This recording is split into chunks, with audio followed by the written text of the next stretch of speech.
Me and Vice Mayor Jim Shulman coming to you live. If you want to join, 737-7587. A bit slower this morning. We had some tape shows last week to end the week, but you're invited to join us right now if you'd like. We've got the lines open if you have a question for the Vice Mayor. We've got one that just came in, so let's go to Ron. Ron, good morning. Hi, Ron. Yeah, go ahead. Here's the problem. Here's the problem with it, the whole problem. And the reason people can't believe the news media and even him. They started off, when you got a storm coming, you don't start off telling people it's going to be a rain shower. You tell them the truth of how bad the storm's going to be so they can prepare for it. And when you've got reporters like you do, telling people not to watch the news, you hate the news, you hate to see the news is the only thing that's keeping this country free, is reporters on the news that's telling the truth. The politicians are lying to the people, telling them what they think they want them to hear and not telling them the truth. If they'd have told us how bad that coronavirus was going to be to start with Trump, if he'd have told how bad it was going to get, and don't think he didn't know, he's got the experts to tell him, people would have prepared for it, and you'd have done had it gone in this country because they'd have been wearing masks and stopping the parties. Maybe, and I wish he was right on that, and I think he's correct to some degree that, you know, we were slow to respond. And by the way, I'm not saying don't watch the news. I'm just saying I watch it, and I think Jim was saying it can be a bit depressing because we already buy into it all, and we believe what we're seeing. It's just over and over again. But is it possible, too, Jim, no one really early on immediately recognized just how bad this was going to be? Well, I think I'm not sure if we saw it from the standpoint of we saw it going on over in China, we were watching it, then it hits Europe, and it's like it's going to come here eventually.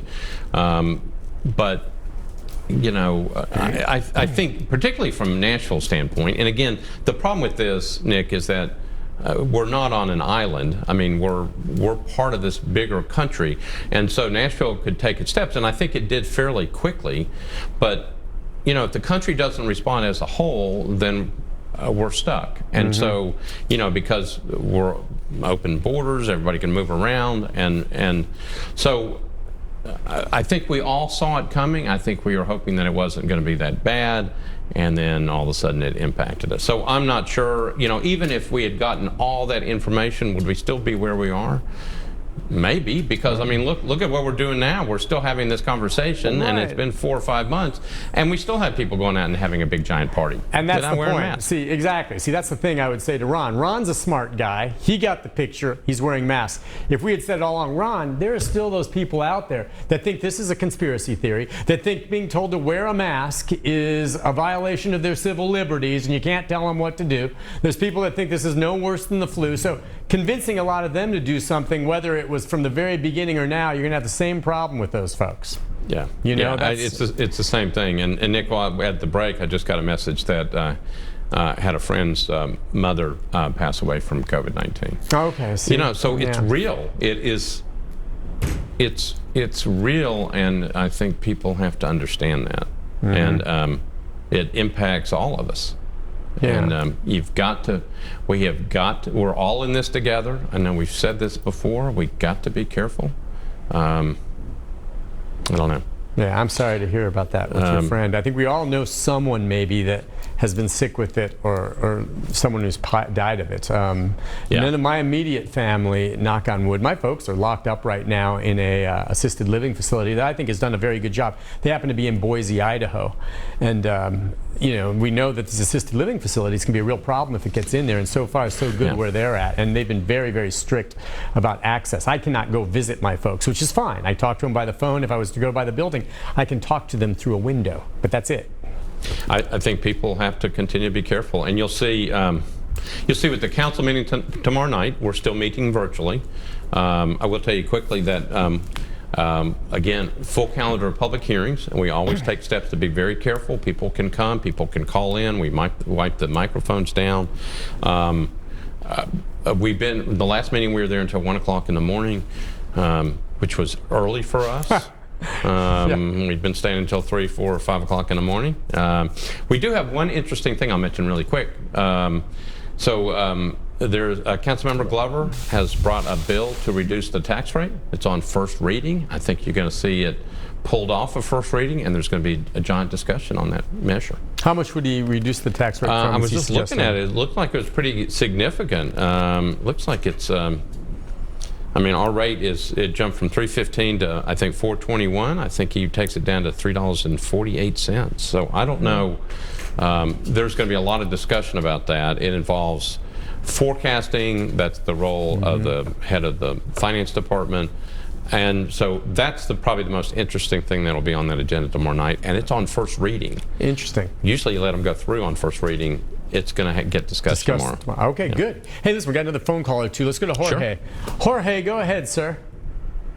Yeah, I got a quick question. Yeah. So all morning long, you've been hounding about law-abiding citizens, saying it's against our civil liberties and whatnot, but yet you don't say anything about the protesters that's clearly not abiding by the mask mandate.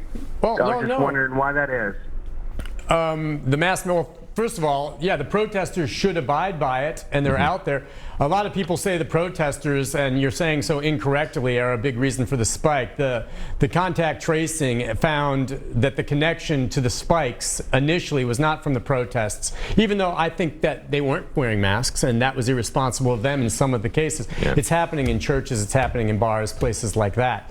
But yeah, I'm not. What about the protesters? I mean, they're out there and they should be wearing masks as well. So I'm not giving them a free pass at all. Right. Nobody gets a free pass. I went to the first rally a while back, wore a mask.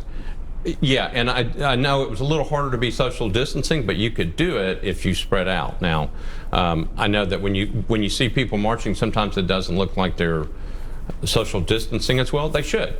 You can do a march and you can still social distance. You still should wear a mask. A lot of the rallies I've seen of late, and particularly when they're out in front of the courthouse, I can sit there and watch them. People are wearing masks, and that's good. I think you're right. Based upon the tracing of this stuff, it didn't look like anything was coming out of those rallies and protests. Doesn't mean that it might not at some point, and that's why you want to encourage people to continue to follow those guidelines.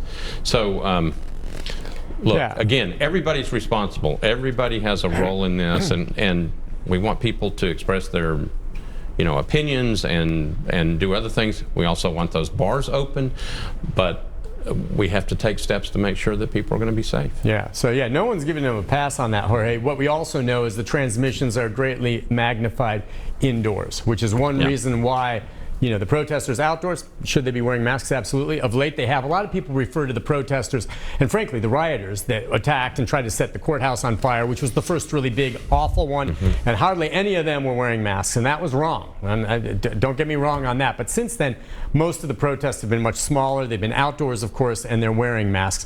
And regardless, it's not like, well, you're going down on them and them. It's all wrong, okay? And just of late over this weekend, the crazy stuff we saw downtown and at these parties. But if I had seen protesters this past weekend out there, which there weren't, wearing no masks, I would have said the same thing. So it all applies. I don't pick and choose who, well, okay, these protesters, I agree with them, so I don't care about them. No. Those protesters should be wearing masks if they're out and about, just as the folks should be on those transportation vehicles. So Jorge's right about that. But that's, I'm not picking and choosing. They all should be wearing masks, Jorge. Well, we're all in this together. Yeah. Everybody has to comply. Pretty simple. By the way, real quick, how much time do we have left, Mary Elena? A minute. Just will there be any discussion tomorrow night on the new police chief search, or is that still just early going? I know Anderson doesn't leave for another, 5 months? Yeah, so the mayor announced last week kind of the protocol, the how he's going to kind of do it, and I think there are surveys out there, there's other things. Our public safety committee met last week. I think they met on Friday. Councilmember Russ Pulley led that discussion where they listened to kind of the protocols. I would pay attention. I think they want to hear from people. We all want to hear from people in terms of what they're looking for in a new police chief. So we've got a little while to do it, but I would there's a survey out there. You can certainly call the mayor's office. You can certainly call your council members, and we can relay that information into the group that I don't think has been announced yet, but it's going to be a search committee, and they've also got a consultant that's involved in helping them with the national search. Maybe we end up with somebody local. Yeah, Don't we'll know. see. But let us know. Vice Mayor, thanks for coming on. Sure. As always, we'll see you next week. Take a break. Programming note right after this.